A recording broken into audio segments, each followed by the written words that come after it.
Welcome to Mindflow Radio. We are creating conscious community by sharing mindful manifesting skills and transcendental music. We are all in this Together.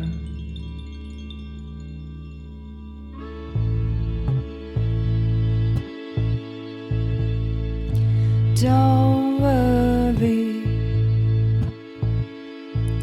about a thing.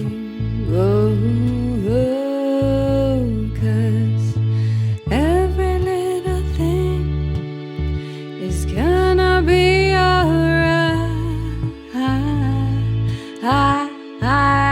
Singing, don't worry about a thing. Cause every little thing is gonna be alright. I woke up this morning, smiled at the rising sun. 3 little birdies sat by my doorstep, singing sweet songs of a melody pure and true. Yeah, this is my message to you. Singing, don't worry about a thing. Cause every little thing is gonna be alright. Singing, don't worry about a thing. Cause every little thing is gonna be alright. I woke up this morning, smiled at the rising sun. 3 little birdies sat by my doorstep, singing sweet songs of a melody pure and true. Yeah, this is my message for you.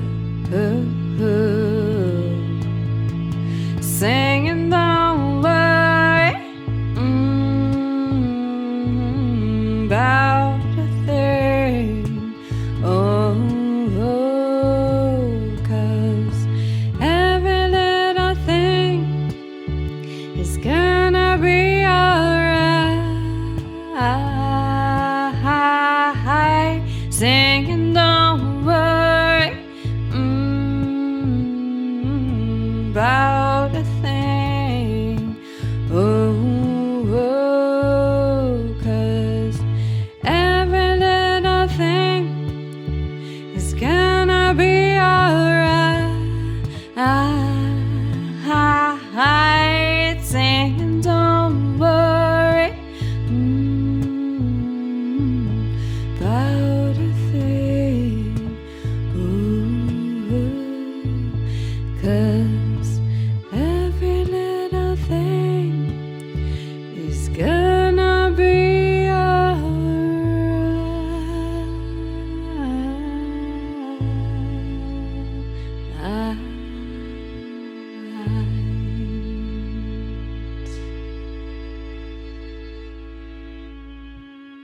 Welcome to Mindflow Radio. Mindflow Radio. She's Jalen. And he's Monte. And it is 20 23. Congratulations, everybody. You made The it. year of awakening. Yeah, something like Perhaps. that. Perhaps. So here we are. What's awakening mean to you? Awakening mean to me? Well, awakening hopefully means that I had a good sleep.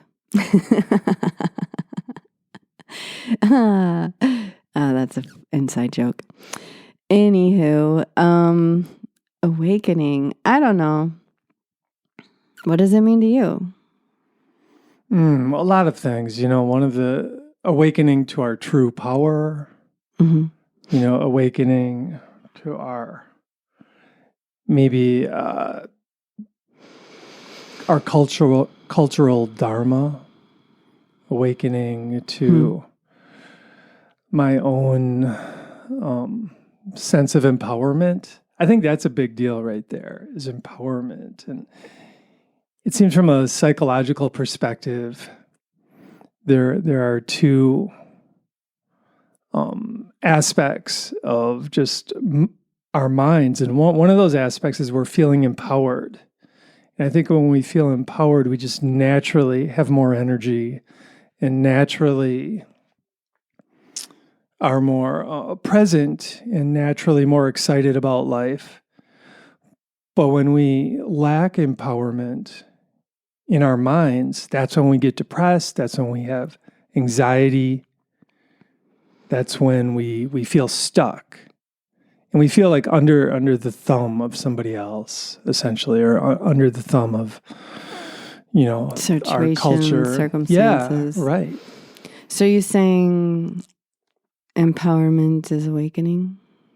I think if we can awaken to our power, then we're feeling empowered. Mm-hmm. Yeah. And then just in general, we'll feel better and we'll accomplish more cool stuff if we're feeling empowered, and it's just a very simple yet poignant way of dividing up our psychological state of mind. Am I feeling empowered or am I not feeling empowered from moment to moment? And that's one thing I love about the mindfulness practice, because ultimately empowerment, I believe, begins in our own minds. Yeah, absolutely. It begins in our own minds, and it begins in our own ability to be empowered over our own self-talk and just over our own attention. And so instead of the old habits, let's say I'm habitually engaging in unproductive self-talk, negative self-talk, and if I can really notice that and then shift it, then I'm empowered. Or another way of looking at that is just through a lens of hermetics, which I've been studying. And essentially, hermetics, it's an ancient Egyptian philosophy of how to work with our minds. It's really amazing, 2,500-year-old philosophy, how to work with our own minds. And the idea being that everything is vibration. The God mind is everything. So everything is, the mind is all. And our job is to simply work with our own mind vibration and try and bring it closer to the God mind vibration. And at that point, we start tapping into our own power. Nice. Yeah, that sounds good. Yeah, well, it's an interesting, empowering philosophy to really take on. And the idea is when we're stuck in the lower mind state, in hermetics, they say there's two mind states. There's the elevated mind state where we're feeling inspired and where we're feeling grateful. Even when times are tough, we can feel grateful, perhaps. And when we're feeling present, and when we're feeling awake, and when we're feeling forgiving, perhaps, compassionate towards ourselves and towards others. That's the elevated mind state. The other mind state is the lower mind state, which would fall under the disempowered category, because that's where we're feeling, depressed, or we have anxiety, or we're fearful, or we're feeling guilt, or we're burned out. Yeah, well, that's kind of depressed, right? Yeah. Just tired, want to sleep, whatever. Just want to, craving substances to like shift our mind out of that lower mind state. But with hermetics, in hermetics, they talk about having the ability to transmutate your thoughts, transmutate your mind energy. So when you identify that you're in that lower mind state, I'm in the lower mind state, I'm like talking to myself here. Well, I'm in the lower mind state. Okay, I'm going to try and transmutate and enter the more elevated mind state. So transmutation is a key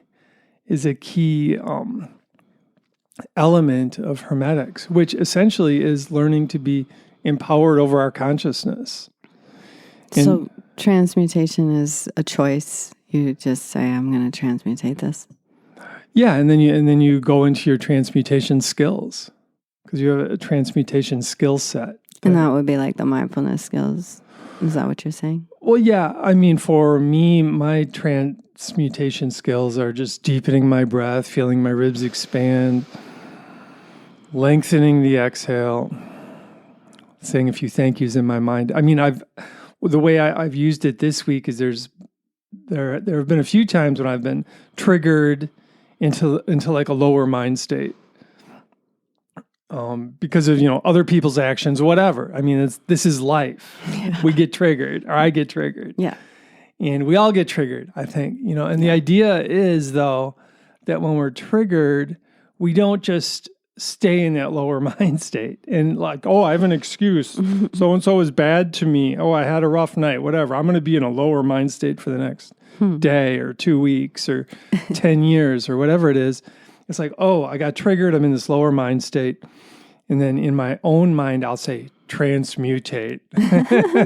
And then I'll go into like the deeper breath, the lengthening the exhale. And I'll also do this diffused awareness with my eyes. So, and I've kind of differentiated between diffused awareness and specific awareness. And diffused awareness is when you kind of just see everything with your eyes. So instead of like focusing on one little aspect of what's in front of you, you kind of see the entire scene. Diffused awareness. Yeah, which I think is a skill that we've lost.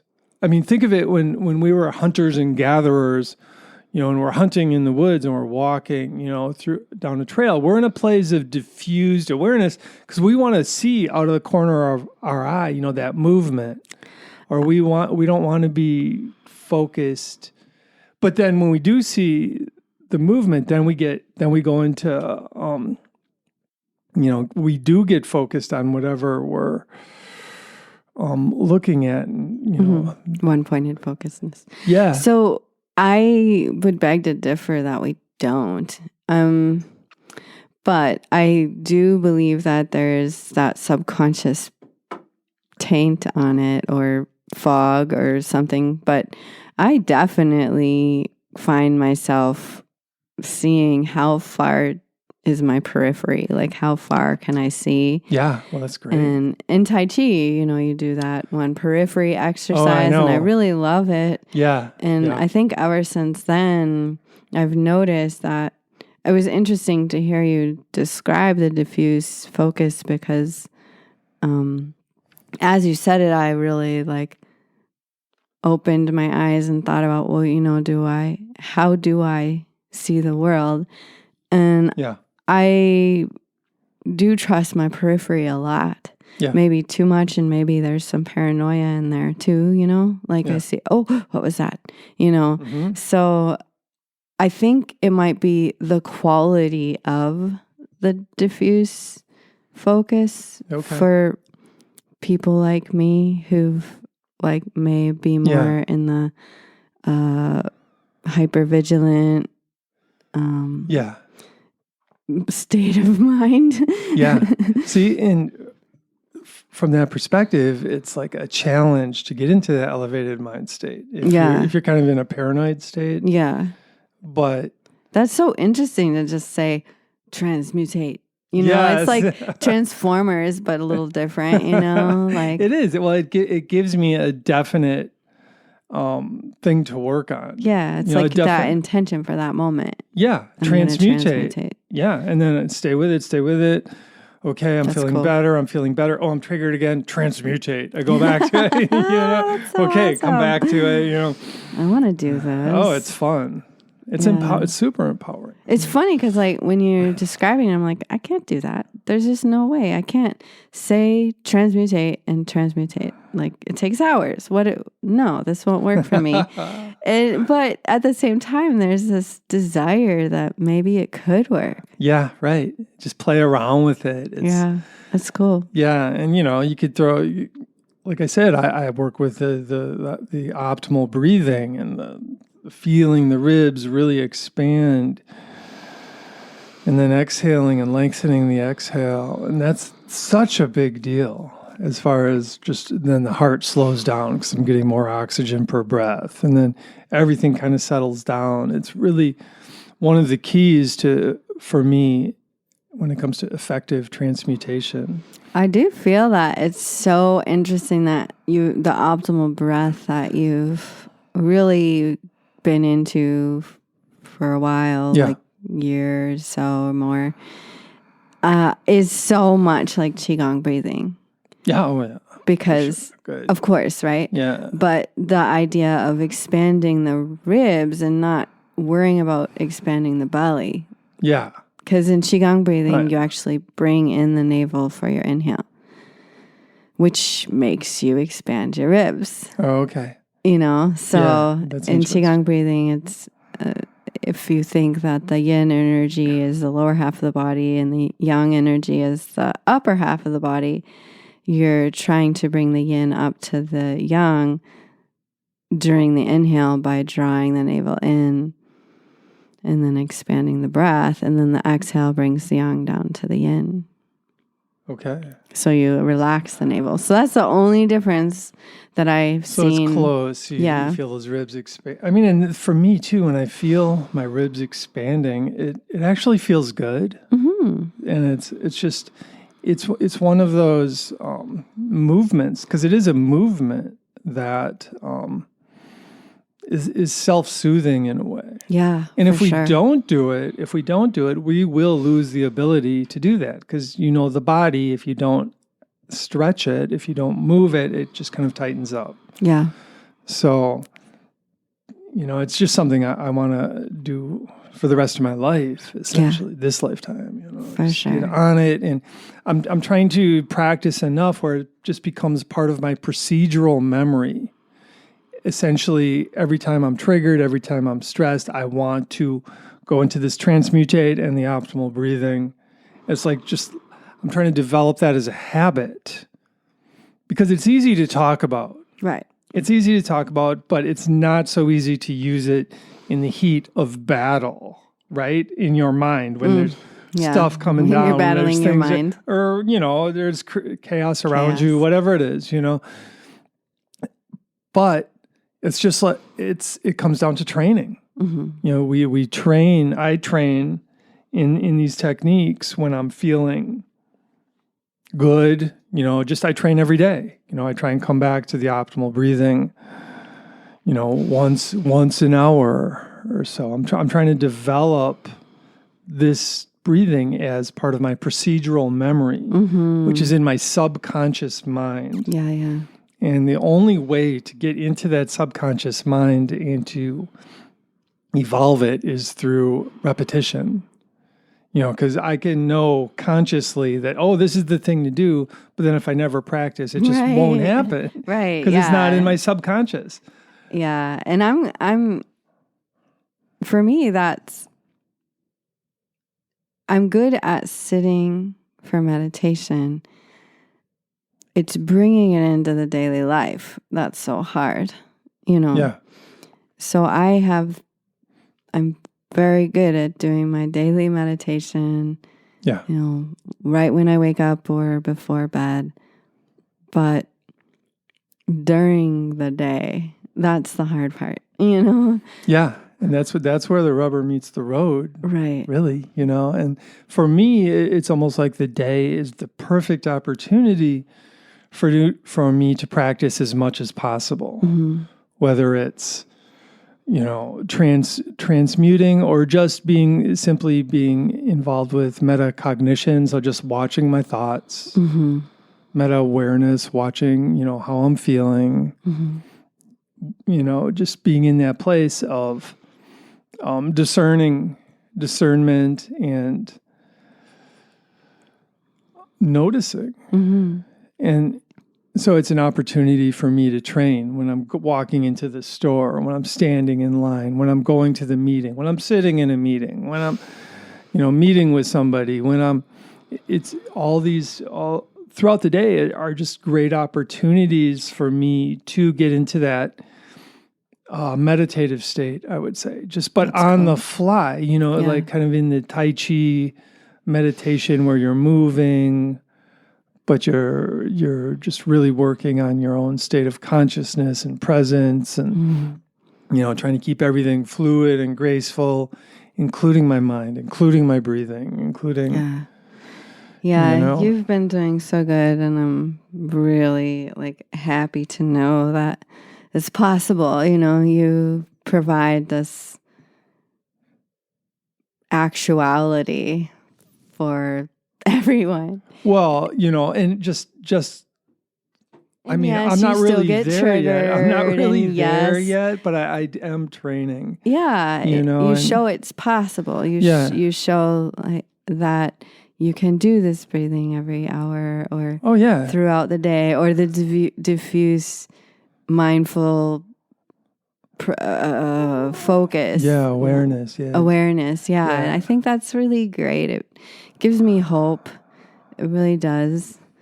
And so much of the time I'm holding my breath and holding my abdomen really tight, just out of procedural memory. You know, this is how you walk through life. Yeah. And that I've been working with the Qigong breathing a lot, but at the same time, with the holidays, I really dropped it, and except during meditation in the morning, you know, that was it. And now it's time to get that back. And I guess that kind of goes into what I wanted to talk about, which we'll just touch on now, and then continue that conversation for our last part of the show. But how do you want to walk into 2023? And this is going out on WDRT on January 1st. All right. Hello, Viroqua. Amazing, right? V-Town. So, hello 2023. Here we are. We woke up and we turned on our radio, and here we are, all in this energy of how do we want this year to be? Yeah. And I love what you shared about transmutation and the diffuse focus, optimal breathing, Qigong breathing. These things can help you be whoever you want to be in this next year. And I feel like, how many times have we made our New Year's resolutions and we make it a week, you know, or whatever it is. I can't even remember what mine was last year. Honestly, I don't remember. And here we are today with this fresh opportunity. I love New Year's Day because I feel like it's this great opportunity to create an intention. I'm sure that I wrote it in my journal somewhere. Yeah. You know, I'm very good at journaling, especially on important dates. So what is it that you want to do? And I'm speaking to you out there listening at this moment. whether it's January 1st or it's afterwards. What did you choose? What if you didn't choose now. Now is always the perfect time to make an intention. And one of the things that I've really adopted from my Qigong training is intention. Intention creation, and how meaningful it is to, before every meditation, go, I dedicate this practice to whatever it is. For me, a lot of the time is to heal my brain. I have some bad synapses I'm just so tired of. And so I'm literally focusing on healing my brain so that I can actually heal my body, and so on and so forth. So that's been a very, very big intention for me. Sometimes I send it to a loved one who I feel I'm worried about, but for the most part, it's generally a pain that I'm experiencing or a desire to be well. And so that's my intentions. Like, what kind of intentions do you create? Oh, I just, I believe that 2023, just in general, is going to be the year of awakening. So I just want to, awaken my mind a bit more. So that's do you have that intention like throughout every day, or? Well, yeah. Okay. Really. That's cool. I mean, to me, it's kind of like a great adventure. Mm-hmm. And they say it takes like 10,000 hours to master something. And I'm like, well, the only way I'm going to get those 10,000 hours is to just work on it throughout the day. Yeah. And then it adds up quickly if I can just be in that place of metacognition and keep coming back to, optimal breathing or conscious breathing. And then the hours will just add up. I love that you just brought that up, because it's so true, and I love that that's an intention. I'm trying to reach my 10,000 hours. Yeah, right. Yeah. 10,000 awesome. hours. 10,000 hours of like the meditative state. Yeah. Well, and that's what this book I'm reading about this, like a Taoist master from Java who just has these amazing powers. He can really control his energy and really control his chi big time, and really heat up his hands and send electricity and do things with this electricity. Healing and it's kind of,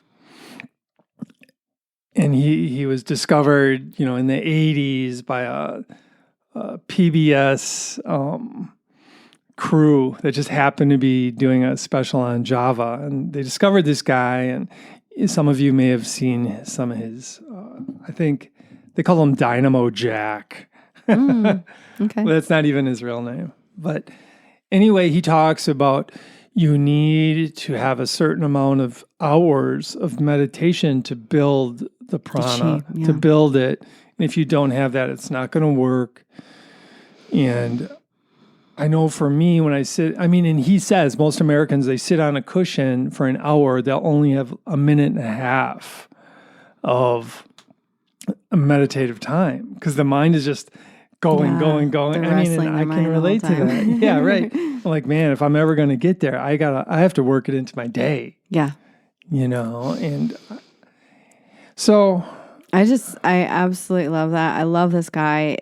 If you ever want to check out his YouTube, I think it's like Starting Fire with Chi or something like that. This guy has this little short PBS special, but the part is that he does this healing some people. And I know that there are other Qigong masters in China that can do this electric passing to people and healing issues.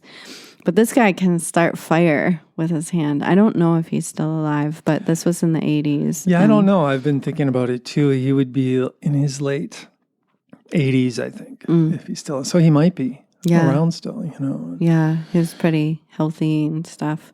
That's one thing I've noticed about this, the the Qigong and Tai Chi, anything, and yoga, I have definitely witnessed that people age more gracefully.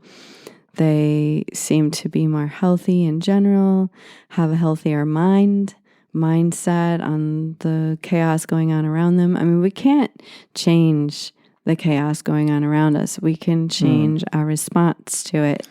And we can, well, according to hermetics, if somebody's vibrating on a higher level that's kind of aligned with the God mind vibration, that the people around them begin vibrating higher too. So we sort of can change. Yeah, we can affect change. Yeah. I mean, we don't want to get too, I mean, you always got to just keep the ego in check, you know, no matter what. And not get too uppity about all this.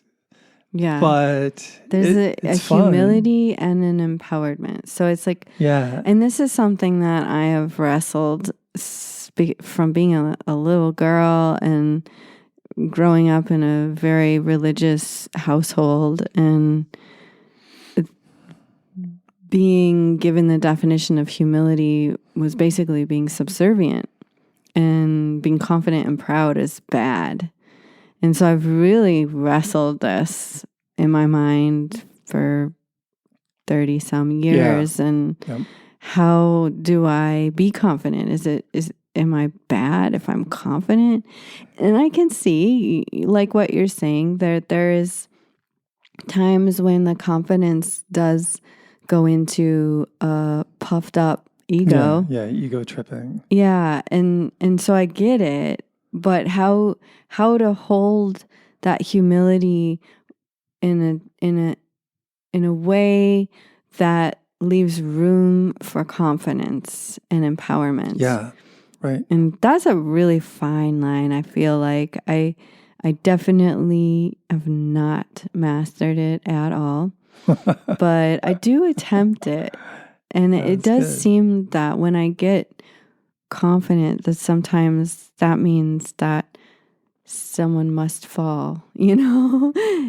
Yeah, well, some people, when they get confident, they just think that get into this bossy mode. Right. That's what I'm saying. Like, somebody must be subservient to me because I'm confident. And that's not a good place to be. No. And I've really worked against it. I feel like I grew up in a team player mindset.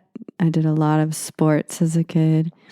And that idea of being a part of the team. Yeah. And I was never the star player. So I really got the idea of working as a team. And now as I grow into my own spiritual awakening, like you're saying, I find that there is a co-leadership that is possible. And I feel like that's what we work towards, is how to lead together. And sometimes that means following. Yeah. And sometimes that means stepping up because I know something. Yeah. And I really find that that's the things that I enjoy are co-leadership things. I've been teaching since 2008, so I know that I can lead, but I prefer to co-lead. Okay. Hence Mindflow Radio, right? Here we are. Yeah. Yeah. You know, and as far as confidence goes too, for me, it's just an internal, if I'm feeling confident that I can stay in that elevated mind state, at least most of the time, then I'm feeling confident. Mm-hmm. You know, so it's kind of like, it doesn't have to do with controlling others. And right. One thing that's really helpful for me is just realizing that, okay, we all have the spark of the God mind within each of us. Mm-hmm. So we each have this divine spark, boom, boom, boom. And we're all confused. Yes, we are. All of us, you know, and we all have issues, unless you're enlightened out there, which I don't know. I haven't met anybody, I don't think, who's enlightened. Well, maybe Ram Dass. He seemed pretty enlightened when I met him, actually. But Yeah, but being in that place of, that's humility. It's like, oh, we all have issues. Oh yeah, I got my issues. But oh yeah, I'm doing what I can to evolve my own mind, to become more and more empowered over the years, and through training and through, but that also just to see the God spark in everyone. And it's like, oh, okay, we're all in this together. Yeah. And oh, okay, there's a bunch of us who are working on evolving our consciousness. Yeah. Together. There's a bunch of us all over the world. Right. I think what's so cool about you is that you're not just talking right now. Like, you really mean that. I have seen Monte just go with the flow of people and their specialness and not bat an eye. And whereas I'll be like, I can't believe that just happened. Da, da, da, da, da, da, da. And he'll be like, it's okay. That's just how it is right now. And what?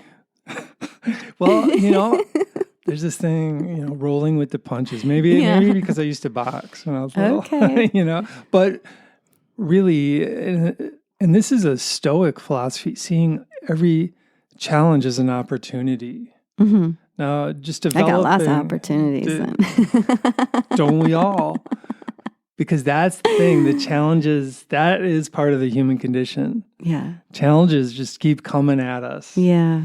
And if every time a challenge comes at me, if I become angry or I become depressed or I become, it's like, oh, another challenge, But if I can just frame it from the perspective of, oh, this is an opportunity of some sort. Well, what am I supposed to learn? How am I supposed to deal with this?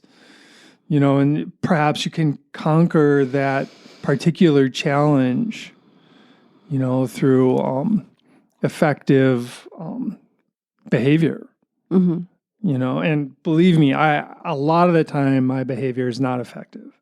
And I realize that But that's okay. It's your mindset that matters. And mindset's like always willing to forgive yourself, but want to grow, forgive others, and give them the benefit of the doubt. And I mean, I'm not saying I've seen you get bowled over, because I haven't, but you're just so forgiving to everybody and forgiving of their mindset and their egos and their greed and their, and I'm just like, I have a hard time. I'm like, you just slighted me, bro.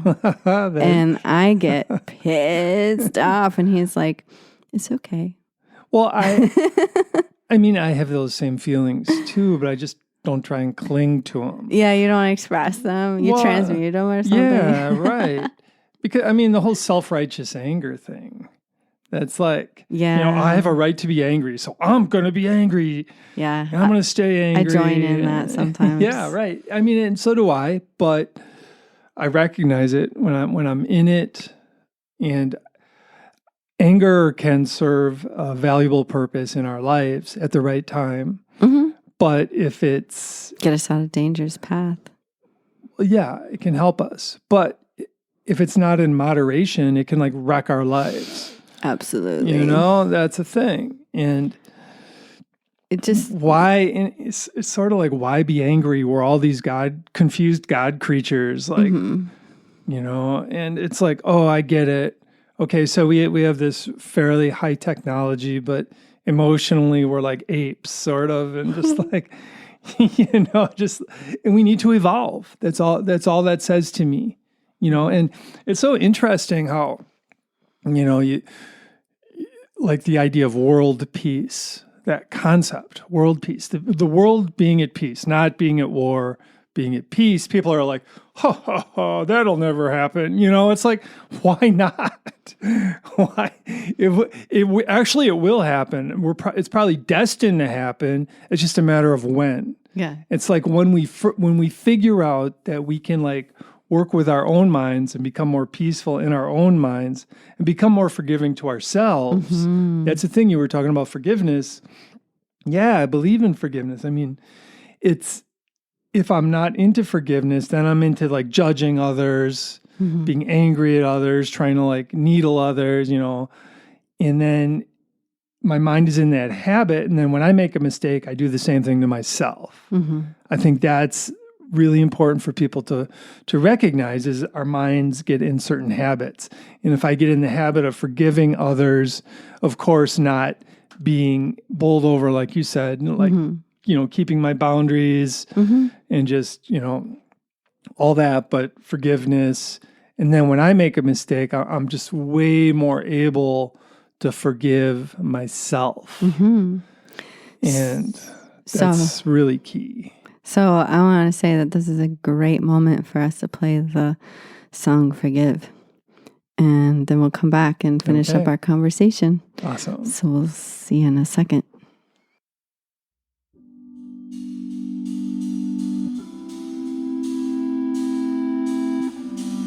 Sun coming up on the earth, open up strong and we learn. Never done, never do we waver. Who is the one that we seek? Who is the one within we? I don't fear the answer. I know hope it has wings. I can see it rests with the King of Shine. Let it shine unbounded. Out of the mouth comes the water. Out of the earth came a daughter. All I hear is to forgive.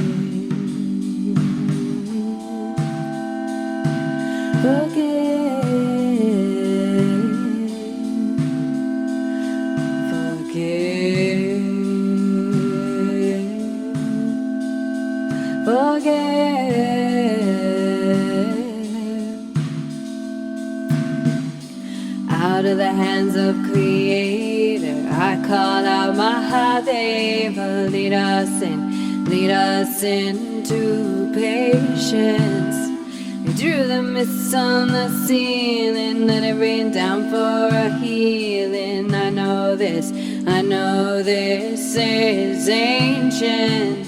Well, I love you and I mean it. Hey, little child, can you feel it? Let it come full circle.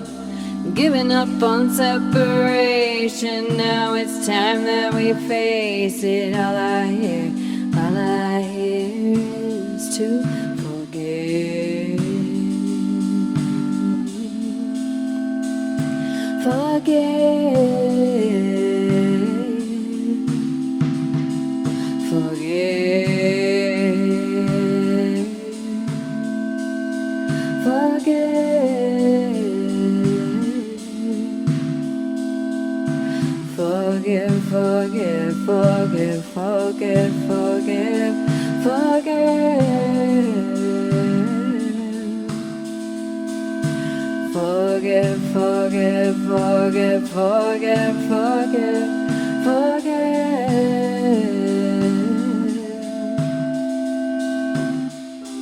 Burn the sage and the cedar, oh grandmother, we need a way home, with the sound of a river. Watch it come and carry us home. Burn the sage and the cedar, oh grandmother, we need a way home, with the sound of the river. Watch it come and carry us home. Forgive.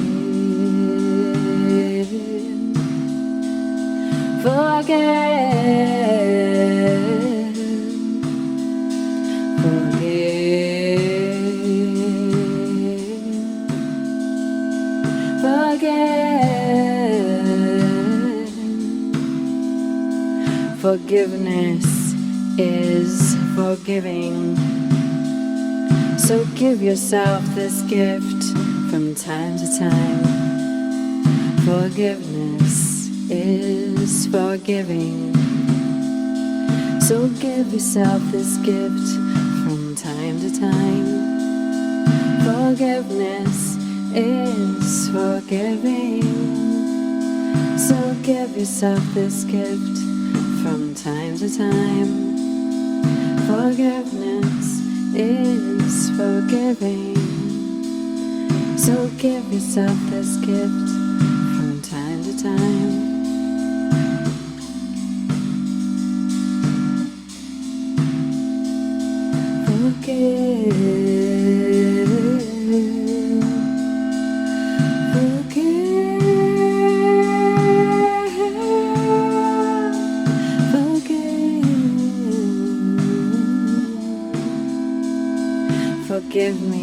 Forgive me, and I forgive you. Forgive. I forgive me, and I forgive you. Forgive.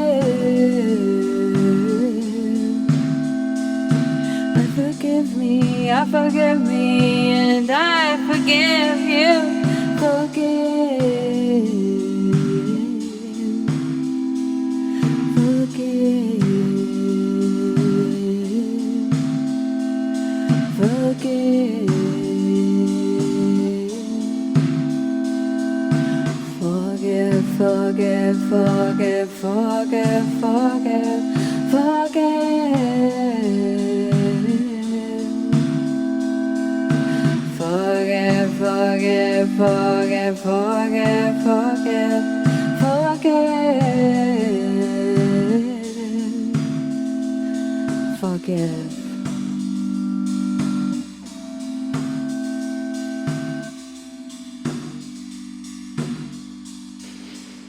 Forgive. Forgiveness is key, or one of the keys, really. It's huge. It's really huge. I've been working with this song a long time. This was a cover from Trevor Hall. If you haven't heard of him before, check him out. His stuff is amazing. And this song Forgive has been just a huge musical medicine piece for me over the last couple months. And I know that we have the forgiveness protocol, and I've been wanting to write a song about forgiveness, and then I ran across this and I was like, I don't think I can do better than this, and I'm sure he would be happy for me loving this song so much that I want to play it. So thank you, Trevor Hall, for your inspiration in understanding how important forgiveness is and writing a beautiful song about it so I can sing it. Yeah, and you think of it, the ability to forgive in some ways is the ability to transmutate. Right. Totally. Because when I'm stuck in that, I can't believe I made that mistake. And then I start beating myself up, with my self-talk. How could you have done that? Well, you should know better and blah, blah, blah. Totally. And then, but if I can go into forgiveness, then I can transmutate that and actually give it some, whatever the mistake was, I can give it some meaning by, okay, I'm going to learn from this mistake and I'm not going to try and make it again. Right. So it can be a learning process. And again, it's a challenge when we make mistakes and seeing that as an opportunity to forgive ourselves. Totally. I feel that this ties into almost the beginning of this conversation and the idea of, I can't actually remember what it was that I was going to say, but something in the realm of when you have no control over the situation. And that's the hardest part for me, is when I don't have control over the situation, forgiving that. We can't control other people. We can't control other people's minds. We can't control their actions. And yet, by holding on to that, and this kind of ties into what you're talking about with the anger, holding on to it is dangerous. It's harmful. Holding on to what? The pain of something that you had no control over. Oh. You know, if somebody was not kind and doesn't see that, right. how to forgive ourselves for being even upset about it, seeing it as a big deal. And also, there are things that are absolutely wretched that people do, and they do not feel sorry, and they do not care if you forgive them or not, because generally people like that don't really care. And how to forgive them anyway, forgive ourselves. It's a huge step. It's a huge step to be able to forgive people who've done true wrong things, you know, really wretched things. And humanity is full of that. That's what every war starts with, somebody trying to get back at somebody for something, even if they didn't know they did it. But most of the time I think they do. But it's just this human history of getting the other person back or the other country back, or it just keeps going on and on and on. And if we really do want world peace, then forgiveness is a huge step in that. And that we've had great examples, you know, Gandhi. I know there's more. Martin Luther King. Well, Jesus, of course. He forgave all those people. Yeah, I mean, basically, and he said, "Forgive them; they know not what they do." Yeah, you know, which is the same thing, kind of that Socrates was talking about. Just ignorance, or evil comes out of ignorance. Yeah, just lack of knowing. Right. You know, and that comes back to this idea that we're all like these creatures walking around with this spark of the God mind within us, but we're all confused. Mm-hmm. You know, so we're going to make mistakes. We're going to do things that are uncool. But if we can have some level of control in our own minds, that's empowerment. Yeah. You know? And when we lose that control, to get it back by simply forgiving ourselves. You know, how many times have I been in a meditative state and I lose that meditative state and then fall into the negative because I'm just so upset that I couldn't hold it. And yet the way out is to forgive myself and say, hey, you know what? You're a human, and you made a mistake getting angry at yourself, but you'll try harder. Well, it's just imperative to realize that the way we progress is 2 steps forward, 1 step back. Right. The ratchet 2 steps effect. forward, 1 step back. 3 steps forwards, 2 steps back. 4 steps forward, 5 steps back. 7 steps forward. You know, whatever. Just like, as long as in the long run we're heading in the right direction. Totally. I mean, that's where we get caught up. You know, oh, I can't make any mistakes ever. Mm-hmm. You know, and it's just unrealistic. Right. It's kind of like that same mentality of, oh, I don't want to deal with any challenges. Mm-hmm. You know, and that's not realistic either, because the challenges will keep coming and I will keep making mistakes. And the idea is I just want to try and do my best to learn from the mistakes and to stay in that place of, I mean, forgiveness is related to the idea of love, you know, and Jesus talking about love your enemies, you know, it's radical. Super. Radical love theory right there. It's like, what?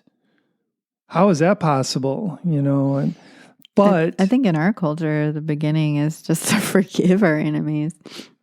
Yeah. Well, it's related to just seeing your enemies as, you know, similar to yourself. Mm-hmm. Totally. Oh, we're all confused. Oh, yeah, I'm confused. Oh, we all have issues. Oh, yeah, I have issues too. And that what you said, Socrates said, ignorance. Wait, what is it? Evil comes out of ignorance. Yeah. And that's so true. That comes back to, I have, in this last year, we've come up with all these new theories, and Monte specifically, and getting into the hermetics and the stoicism and his own personal theories, which then I adopt most of. And I feel like the theory of, darn it, my brain. Where was I going? Save me. I'll think of it. Okay. Well, 2023, it's the year of awakening. And just if that is the case, which I believe it is, the universe will support us in moving towards awakening. That's the idea. That's the idea of hermetics too. Is if we can I remember move our mind vibration towards the vibration of the God mind, then we're empowered, and then we can tap into manifesting powers that we didn't even know we had. Right. The more aligned our mind vibration can become with the God mind. Then the God mind starts like working with us more and more. So we start tapping into this, who knows what. Yeah. Who knows what those powers actually will translate into for people who are really in line with it. So I want to say what I was going to say. Okay. So rewind a little bit. What I wanted to say is that the subconscious has been a huge player in our personal evolutions, in understanding what is the subconscious and how can we face it, because the subconscious is basically our ignorance. It's our internal programming that we don't even know is happening. It's what happens to you and to me, to all of us, when we're in a fight with somebody we love and we revert to things that we don't even know are happening unless somebody is able to explain to us in a calm way that every time somebody says something in this way to you, this is how you respond, and it really seems inappropriate and extreme and so on and so forth. I feel like going in with the forgiveness and this idea of ignorance and facing our own ignorance by being okay when somebody reflects our ignorance to us. Like, it's okay. It's okay. We don't know our subconscious. We need other people to reflect it to us so that we can overcome our own ignorance and be able to be more fully ourselves and fully conscious and fully aware. And metacognition and meditative states, they help so much. Yeah. But there's that subconscious programming that we did not choose. It happened before we were 7, before we were able to cognitively think. So these subconscious programs are so deep within us. And that's real freedom, is digging that stuff up. Yeah. And improving or giving our subconscious minds a tune-up, essentially. A cleaning. Cleaning, right. A deep cleaning. And it's true. I mean, a lot of the subconscious programming comes from our ancestors, handed down, for the last 10,000 years. A lot of it comes from the culture in which we live in. And we just have to work with improving the functioning of our subconscious and conscious minds. And I will be doing a free lecture at the Commons January 6th on that very subject. Awesome. So if you're into it, and all donations will go to the Commons. Nice. Yeah, but it's Thanks for that. Yeah, January 6th at 7 p.m. Yeah, and on announcements locally, we have the satsang that same weekend, January 8th at 11 a.m. So we hope to see you there at the Commons. Yep. Yeah. And many blessings to y'all. Peace and love. 2023. We are all in this together. Yeah. Let's help each other out. Let's be kind. Let's be forgiving. And let's be kind to ourselves. Yes, please. And good luck with your resolution. And I hope that you have fun with intentions. And know the power of intention is what helps you manifest. So use your tools, and we'll see you next month. We got this.